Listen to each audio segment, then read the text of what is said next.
Hello, my name is Brent Berteau, and in this video I'm going to lecture about MOSFET devices, both NMOS and PMOS devices. This lecture will reference Microelectronic Circuits 8th edition by Cedra and Smith. In this video we'll cover the following topics: basics, structure and properties of a MOSFET, then we'll talk about the NMOS characteristics, followed by the PMOS characteristics. We'll talk about some other important characteristics like the early voltage and channel length modulation, and throughout the video I will solve some examples to help make the concepts clear. So let's get started. So what is a MOSFET? Well, if you watched my diode video, you learned about a two-terminal semiconductor. Now that's useful for current and voltage control, but the MOSFET is a three-terminal device, which gives a lot more functionality. So a MOSFET is a three-terminal transistor, and it's very useful for integrated circuits, digital circuits, and analog to digital conversion circuits. There are two heavily doped regions, the source and drain terminals. So we can see the source and the drain are heavily doped with N-type substrate, and this base is a P-type. Now I said that there's three terminals. There's technically four if we consider this body. However, the body doesn't really impact the transistor in terms of circuit analysis, so we really just consider the source, gate, and drain terminals. And if we compare this to diode, we can think of the source and gate being connected by a diode, where the anode is connected to the gate, and we can think of the gate also being connected to the drain using a diode. So that is a brief explanation of the device structure. Now let's discuss the voltage characteristics. So there are a lot of different variables and terms that we associate with MOSFET devices. So we're going to take this kind of slowly. So first is the threshold voltage, which we denote as capital V sub T. This is the voltage at which the potential difference between the gate and source terminals, which we denote as V sub GS, provides a sufficient number of mobile electrons. So in other words, the threshold voltage is the value at which VGS provides a current across the transistor. We also have the overdrive voltage denoted as V sub OV, and this is the voltage that determines the charge in the channel. When I say the channel, I'm referring to this region here, this blue region. And we have an expression that relates the voltage from the gate to source, threshold voltage and overdrive voltage here. So if you know two of the voltages, you can easily solve for the third one. Let's discuss some more properties. So we have what's called oxide capacitance, which we denote as capital C sub OX. So if you look at this gate terminal here, we have a metal plate. So we actually have a parallel plate capacitor right here at the gate. So this oxide capacitance describes the capacitance of the parallel plate capacitor per unit gate area, and it has units of farad per meter squared. We have another important property. So pretty much all MOSFET devices are made with silicon dioxide over here. So we know the permittivity of this property, epsilon sub ox, is equal to 3.45 times 10 to the negative 11 farads per meter. And we also have oxide thickness, which is lowercase t sub ox. That is this dashed bar right here below the metal. And this is just determined by the process used to fabricate the MOSFET, so it's usually a couple nanometers. And we have a relationship for all these. We have that oxide capacitance is equal to the permittivity divided by its thickness. And again, permittivity is just a constant given to us. So if you know one oxide capacitance or oxide thickness you can solve for the other. Alright, we have some more properties to discuss, and I'm going through all the properties first because you really can't solve for anything related to the MOSFET without knowing all of this information. So we have electron mobility. This is just describing the rate at which electrons can flow through the device. We denote it as mu sub n, and it has units meters squared per volt seconds. We have a property called process transconductance, which we denote as K sub n prime, and it's equal to mu sub n multiplied by C sub aux, which we defined in the previous slide. And this has units of amps per volt squared. Now we also have an aspect ratio, so you can see here the channel region has a defined length, and this is a 2D view of the MOSFET, but it's a three-dimensional device, so it also has some width. So we define the aspect ratio as the width of the device divided by the length. And this leads us to the MOSFET transconductance parameter. This one is very important. So it's K sub n, and is equal to K sub n prime, the process transconductance, multiplied by the aspect ratio. And it again has units of amps per volt squared because width divided by length would be unitless. So lots of important information on this slide. Okay, I promise this is the last property slide. We know the channel conductance of G sub ds, and that is equal to K sub n multiplied by V overdrive, which we can also rewrite as Kn times VGS minus VT, and it has a unit of Siemens. And naturally we can calculate channel resistance because resistance is just the inverse of conductance, so it's 1 divided by GDS, which is how we derive this expression. Let's try an example that really sums all this information together. Let's solve example 1. So we have a 0.18 micrometer fabrication process. It is specified to have T sub aux equal to 4 nanometers, mu sub n equal to 450 centimeters squared per volt second, and a threshold voltage of 0.5 volts. So the first question is to find the value of the process transconductance parameter K sub n prime. So recall from the previous slide, that is equal to mu sub n times C sub aux. Now we don't know what C sub aux is yet, but we can calculate that. It is epsilon sub aux divided by T sub aux. And remember, epsilon is just the permittivity of a silicon dioxide, which is just already given to us. So it's 3.45 times 10 to the negative 11 farad per meter. Then our T sub aux is 4 nanometers. I'm going to convert that to meters because we can see I used meters in my numerator. So a nanometer is 10 to the power of negative 9. Okay, so I get 8.625 femtofarads per micrometers squared. And this is where I'm going to discuss this unit convention for COX, femtofarad per micrometer squared. This is the same thing as farad per meter squared. However, because this property is so small, many electrical engineers will use femtofarad per micrometer squared so that you get a number like this, as opposed to 8.625 times 10 to the negative 12. That's a lot harder to really visualize from an engineering standpoint. So femtofarad per micrometer squared is equivalent to farad per meter squared. You can use either unit and you would get the same answer in the end.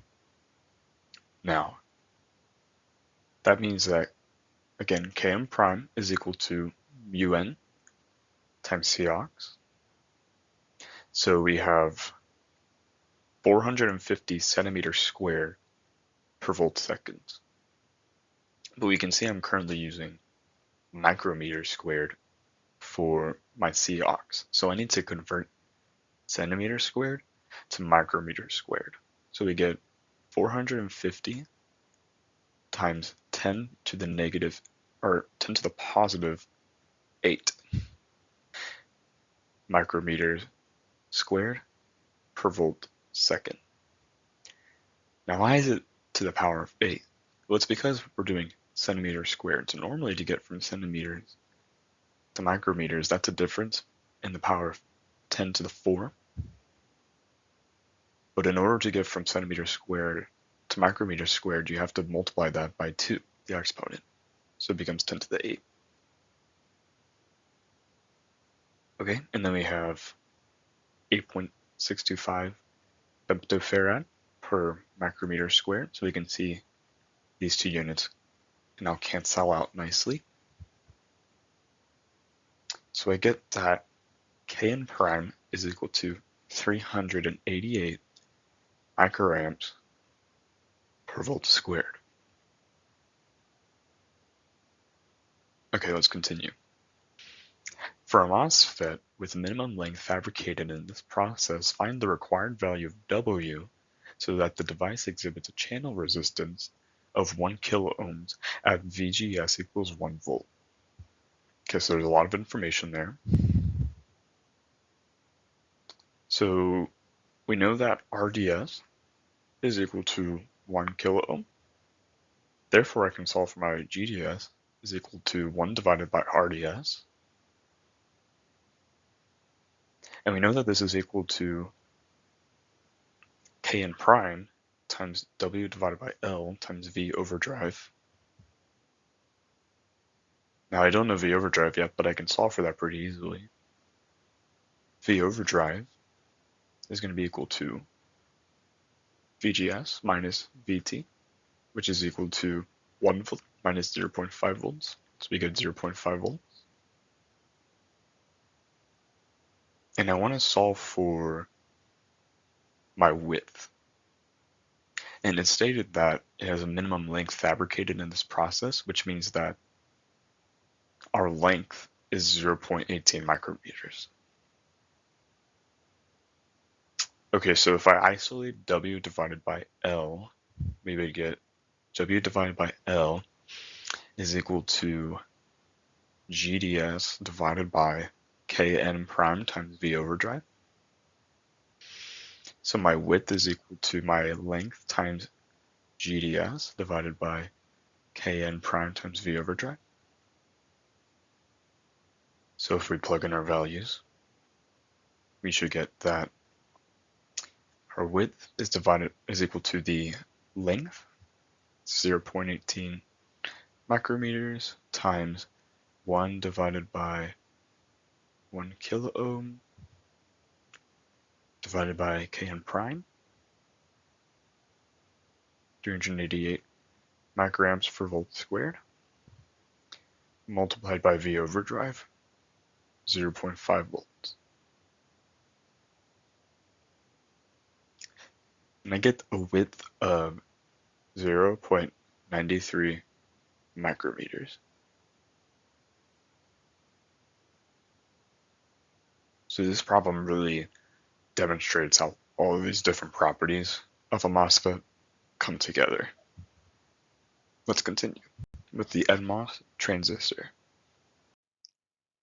This is the circuit schematic of an NMOS transistor. NMOS meaning a MOSFET transistor heavily doped with N-type substrate. So you can see our gate is here, our drain is this top wire, and our source is this bottom wire. And you can tell it's an NMOS on a circuit schematic because this arrow points outward from this plate.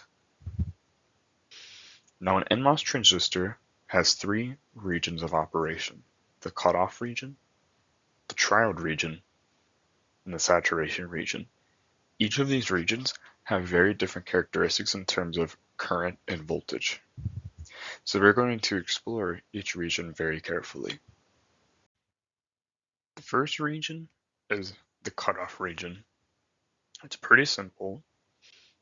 The transistor is just cut off and it conducts no current, so our drain current is 0.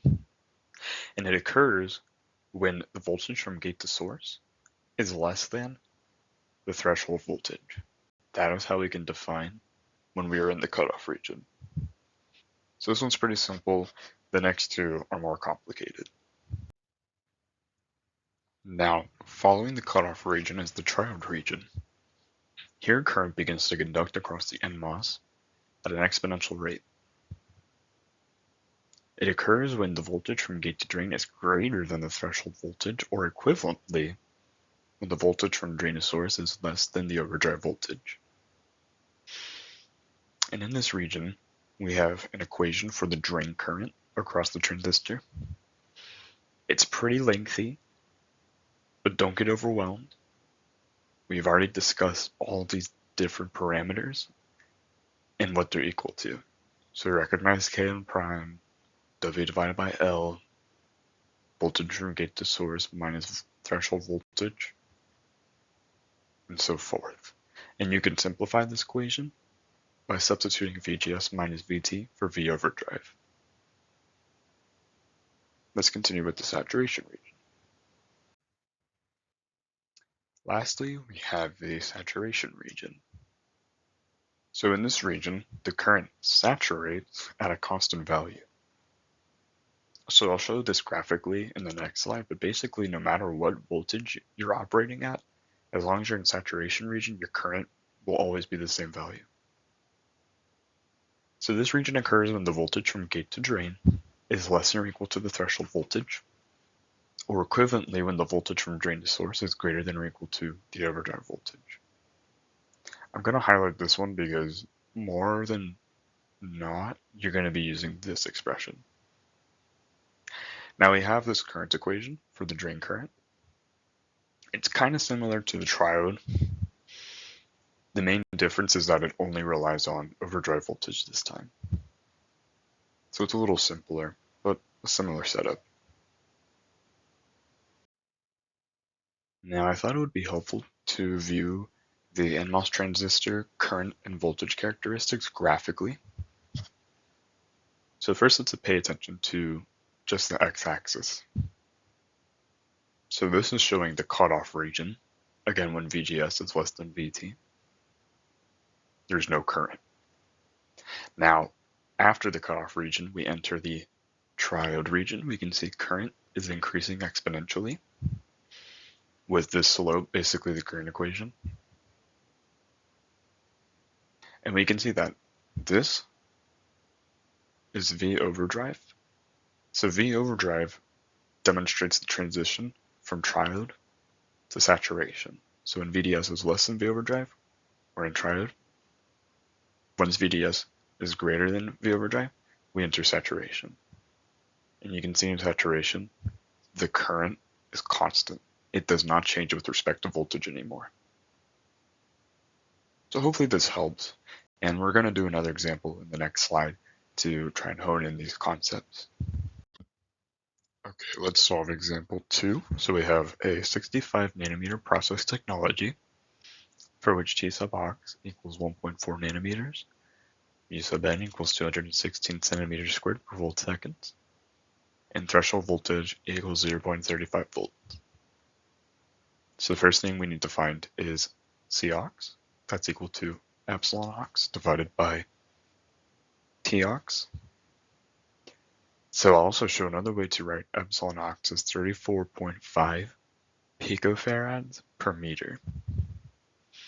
Again, engineers try to find units that express variables in bases like 1 to 100. So this is going to be 24.6, not 26. So it should be 24.6. And I'm going to write this in femtofarads per micrometer squared. And again, this unit is equivalent to farads per meter squared. Okay, so Next thing to find is Kn prime. That's equal to mu sub n times c sub ox. So I'm going to convert the centimeter squared to micrometer squared again. So that'll be 216 times 10 to the power of 8 micrometers squared per volt second times Cox, which is 24.9 femtofarads per micrometer squared. And that is equal to 531 microamps per volt squared. Okay. Find the values of V overdrive and VGS required to operate a transistor having W divided by L equals 10 and saturation with a drain current of 50 microamps. So the key word here is saturation. That tells us that our drain current equation will be 1/2 times Kn prime times W divided by L times V overdrive squared. And we're solving for V overdrive squared. So we can isolate V overdrive squared. So we get 2ID times, actually I'll just divide by W divided by L. So we get divided by Kn prime. W divided by L equals V overdrive squared. So therefore V overdrive is equal to the square root of 2ID divided by Kn prime times W divided by L. Now we can plug in our values. So we get 2 times the drain current at 50 microamps divided by Kn prime, 531 microamps per volt squared. And then it says the W divided by L is just 10. Now before I continue, you might be asking, aren't there two answers for a square root of positive and negative? So mathematically, yes, but in MOSFET devices, whenever you're doing this stuff algebraically, you only care about the positive square root because a negative voltage overdrive just doesn't make sense physically. So always take the positive square root for any of these problems. But with that, we get V overdrive is equal to 0.14 volts. And we need to solve for VGS. We know that VGS is equal to the threshold voltage plus the overdrive voltage. So that's 0.35 volts plus 0.14 volts, which is equal to 0.49 volts. Lastly, what is the minimum value of voltage from drain to source needed? Well, we know that in saturation, that occurs when VDS is greater than or equal to V overdrive. So therefore, the minimum voltage from drain to source we can have is going to be equal to V overdrive. So that would be 0.14 volts. And that solves this problem. Let's do another one. Alright, let's solve example 3. An N-channel MOSFET, that just means an NMOS device, operating with V overdrive equal to 0.5 volts exhibits a linear resistance of 1 kilo ohm when VDS is very small. What is the value of the device conductance parameter? Kn. So I'm going to leverage the conductance parameter to solve for Kn. So this is equal to Kn prime times W over L times V overdrive. And we know that Kn prime times W divided by L is equal to Kn. So we can say Kn is equal to the conductance divided by the overdrive. We recall that the conductance is nothing other than 1 divided by the resistance. So this will be 1 divided by 1 kilo ohm, and also divided by overdrive voltage, 0.5 volts. So I get 2 milliamps per volt squared. What is the value of the current obtained when VDS is increased to 0.2 volts? So in order to determine this, you need to ask this question first. What region of operation is the NMOS transistor operating in? And VDS is equal to 0.2 volts. Well, this is less than our overdrive voltage. So therefore, we are operating in the triode region, which means we're going to use this equation. ID is equal to Kn times V overdrive times VDS minus 1/2 times VDS squared. So let's plug in our values. Kn is 2 milliamps per volt squared, multiplied by 0.5 volts for V overdrive, 0.2 volts for VDS, and 1/2 times 0.2 volts squared. So I calculate a drain current of 0.16 milliamps. Okay, now what current do we get when VDS is equal to 0.5 volts? Well, we can see that this is equal to V overdrive. And we know that when VDS is greater than or equal to V overdrive, we are operating in saturation. So we can use this equation, ID equals 1/2 Kn V overdrive squared. So we get 1/2 times 2 milliamps per volt squared times V overdrive squared, so 0.5 volts squared. I calculate the current to be 0.25 milliamps. Okay, and we have one more case. Now VDS will be increased to 1 volt. So what region of operation are we in? Well, we're still greater than or equal to V overdrive, so we're going to be in saturation. So we will leverage the same equation, ID equals 1/2 Kn V overdrive squared. So we get ID is equal to 1/2 times 2 milliamps per volt squared times 0.5 volts squared, and we get the same value, 0.25 milliamps. So again, we see that regardless of the value of VDS, as long as we're in saturation, we will get the same drain current. That concludes this example. Now we will discuss the PMOS transistor. This is the PMOS transistor. Now compared to the NMOS, we see that the source is now at the top of the circuit schematic, and the gate is in the middle, then the drain is at the bottom. So source and drain gates got flipped. We can also tell when this is a PMOS device because now the arrow is pointing into this plate here. It has the same 3 regions as the NMOS: cutoff, triode, saturation.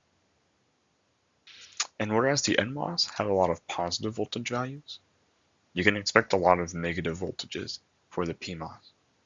But otherwise, you're going to get a lot of deja vu as I go through all of the cutoff, saturation, and triode region characteristics again, because they are very similar to NMOS, but it's still important to review them.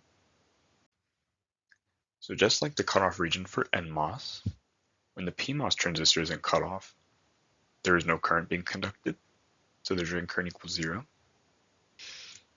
And for PMOS, we described that it occurs when the voltage from source to gate is less than the absolute voltage of threshold voltage. So usually for PMOS, the normal value of threshold voltage will be negative, so we need to take absolute values for PMOS. Let's move on to triode.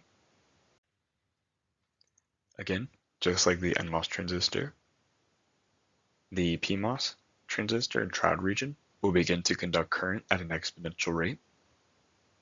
We describe this as when the voltage from drain to gate is greater than the absolute value of the threshold voltage, or when the value from source to drain voltage is less than the absolute value of the overdrive voltage. Now in this triode region, we get this messy equation again for drain current, but notice it's pretty much all the same values. You may be wondering why this K prime has a P in the subscript. It doesn't actually change the value at all. In comparison to NMOS, we're just using the subscript P to make sure that we know that this is a parameter for a PMOS transistor, but it's still equal to the mu multiplied by C aux. And again, we can simplify this by using just V over drive. Let's go to the saturation region. So once again, when the PMOS transistor enters the saturation region, the current will saturate at a constant value and will not change with respect to voltage. It occurs when the voltage from drain to gate is less than or equal to the absolute value of the threshold voltage, or when the voltage from source to drain is greater than or equal to the absolute value of the overdrive voltage. We end up with this equation for the drain current, which simplified shows that once again it only relies on the overdrive voltage. Let's show a graph again. So this is all of the regions of operation shown graphically again, and you can see it's very similar to the NMOS. So again, on the x-axis we have the cutoff region, when the voltage from source to gate is less than the absolute value of threshold voltage, we get no current. Then we enter the triode region, where current begins to increase exponentially. And once we've reached the absolute value of the overdrive, we switch to saturation, where current becomes constant. And this occurs when the voltage from source to drain is greater than or equal to the absolute value of the overdrive voltage. Let's discuss a couple more key values for MOSFET devices. I want to briefly discuss what early voltage and channel length modulation are. So this graph is basically an extension of the last graph that I showed you. What we observe is if we linearly approximate the curve between the triode and saturation regions, regardless of what V overdrive is, we will always end up pretty close to the same point in the negative x-axis. And we define this voltage as the early voltage. It describes the effect of varying channel length. This introduces another variable called channel length modulation. We describe it with the Greek letter lambda, and it has units of inverse meters. And we can relate the two by stating that the early voltage is just equal to 1 divided by channel length. So, an interesting concept here, but I'll show what this looks like with a circuit schematic. So using early voltage, we introduce another concept, output resistance. So this is a circuit schematic, a signal model of a MOSFET device. So we can see the gate, the source, and the drain. We can see the current conducting. But now we've added this output resistance. And we can solve for it using early voltage. So we can state that the output resistance is equal to the early voltage divided by the drain current prime. What does the prime mean? It just means the drain current without channel length modulation. So the same equations we've been using. Now you won't use this often, but I wanted to include it just for your information. But if you know that the voltage from gate to source is constant, you can also leverage these two equations, where the output resistance is equal to the inverse of the multivariable derivative of ID with respect to VDS. And that becomes this equation here. So that's a lot of new information, but I have, I believe, a good example that really puts this all together. All right, let's solve example 4. We have a PMOS transistor shown in this figure, and it has a threshold voltage of negative 0.5 volts. We have Kp prime equal to 100 microamps per volt squared, and we have W divided by L is equal to 10.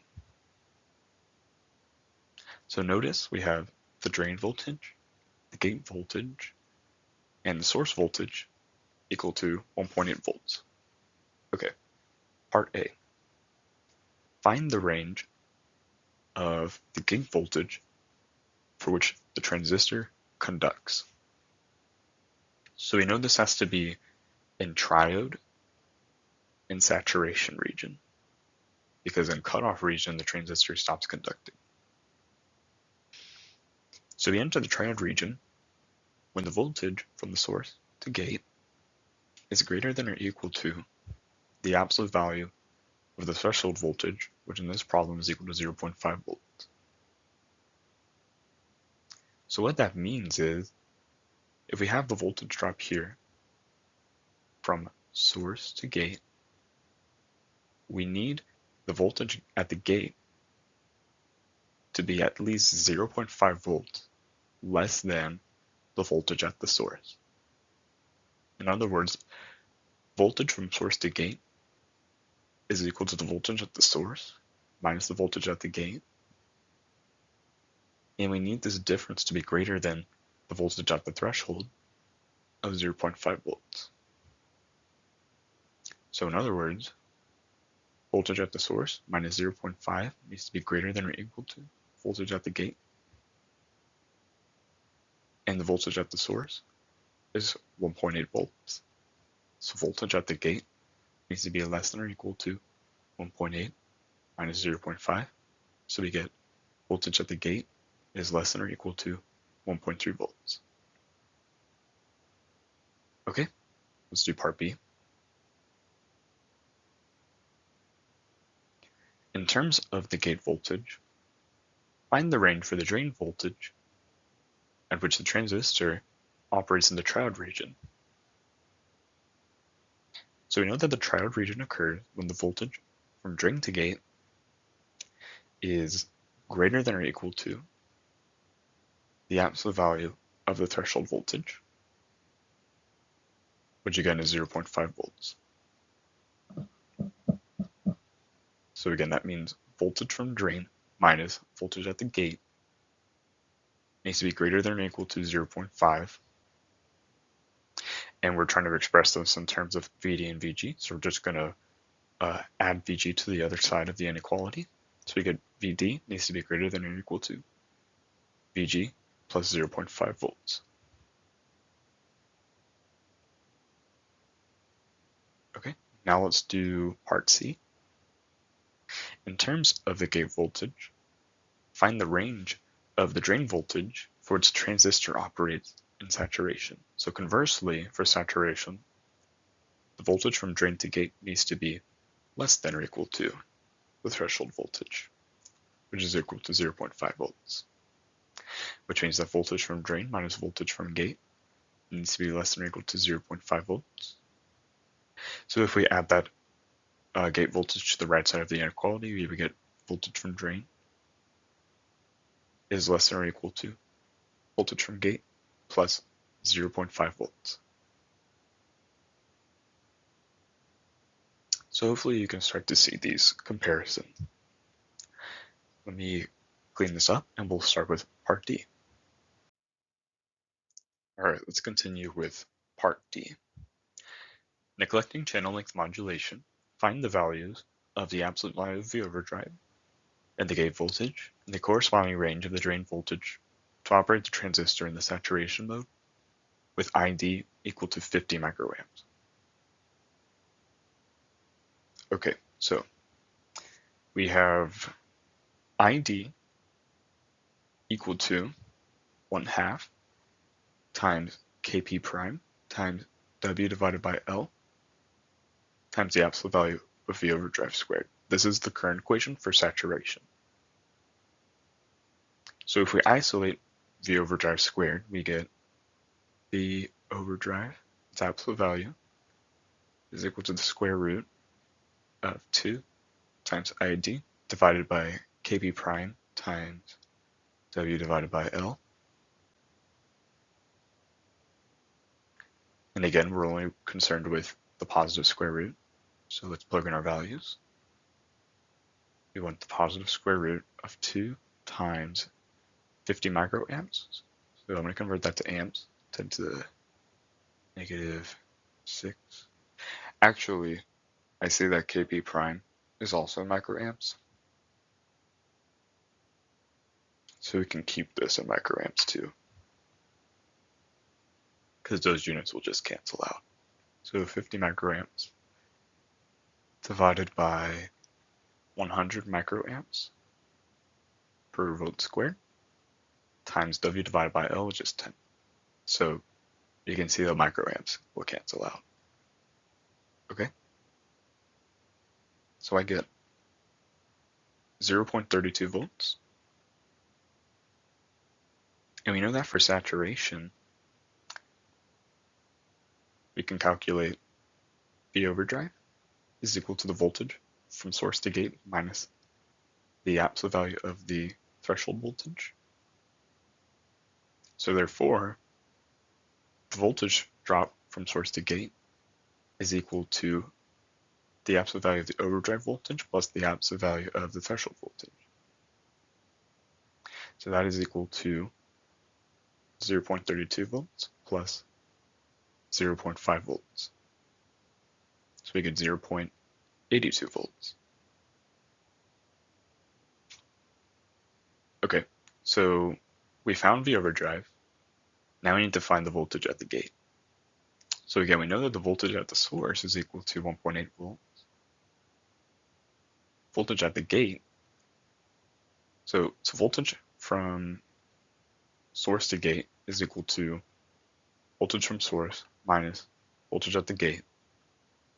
And because we are operating in the saturation region, we'll be able to leverage this to solve for VD. But first, let's solve for VG. So VG is going to be equal to voltage at the source minus the voltage drop from source to gate. That's going to be 1.8 volts minus 0.82 volts to get 0.98 volts.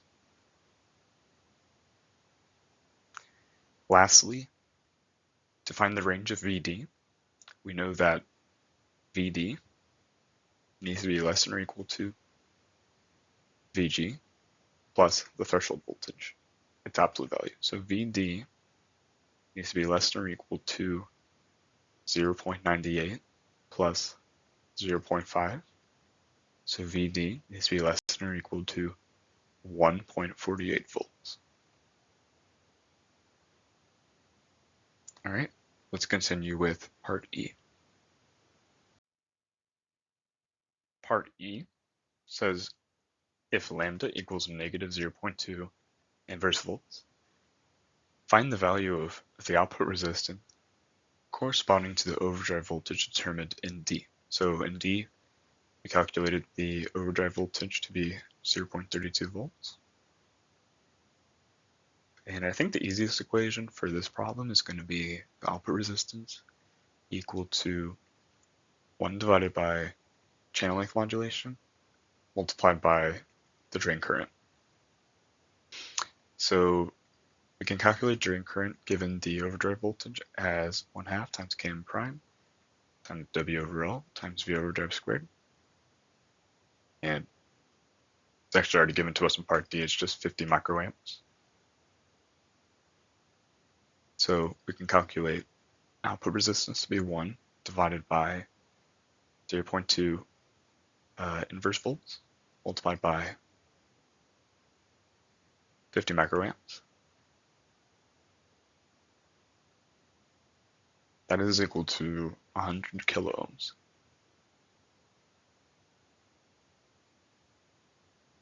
And let's round off with part F. For lambda equal to negative 0.2 inverse volts, and for the value of the overdrive determined in part D, 0.32 volts, find the drain current at the drain voltage of positive 1 volt and at 0 volts. Okay, so at VD equal to 1 volt, we can calculate VSD to be 1.8 minus 1, so that's 0.8 volts.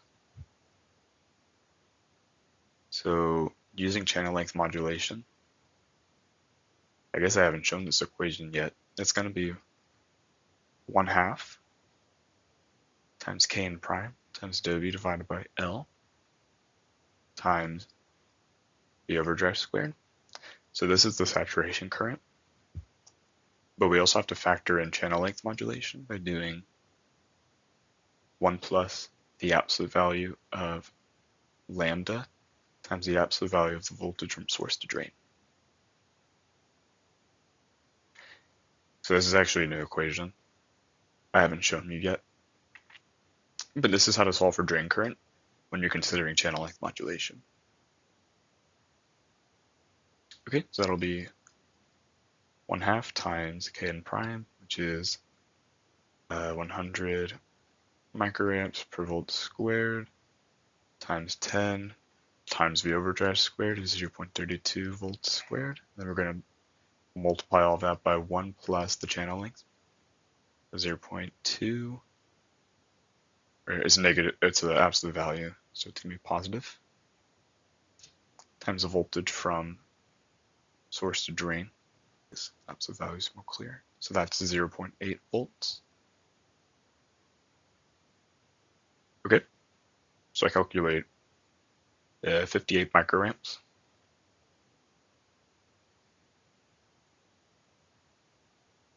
And then if we wanted to do VD equals 0, now voltage from source to drain is just 1.8 volts. And that means ID, if you recalculate this, you're going to get 68 microamps. So if we wanted to calculate our output resistance given a constant voltage from gate to source, that would just be delta VDS divided by delta ID, change in drain to source voltage, which is 1.8 volts minus 1 volt, divided by change in drain current, 68 microamps minus 58 microamps. And sure enough, that's equal to 100 kilo ohms. So part F was quite a bit more complicated. I wouldn't be too worried about that part. As long as you are comfortable with parts A through E, you should feel pretty confident with the material. For more practice on MOSFETs, please refer to my microelectronics playlist on YouTube, where I solve many textbook problems. I walk you through it. You're going to want to refer to chapter 5 from the textbook. And if you want to learn more about MOSFET circuits operating at DC, refer to my video where I solve problem 5.55. Thank you very much for watching my video. For any questions, comments, or video suggestions, feel free to reach out to me in the comments or by my email. Thank you and have a great day.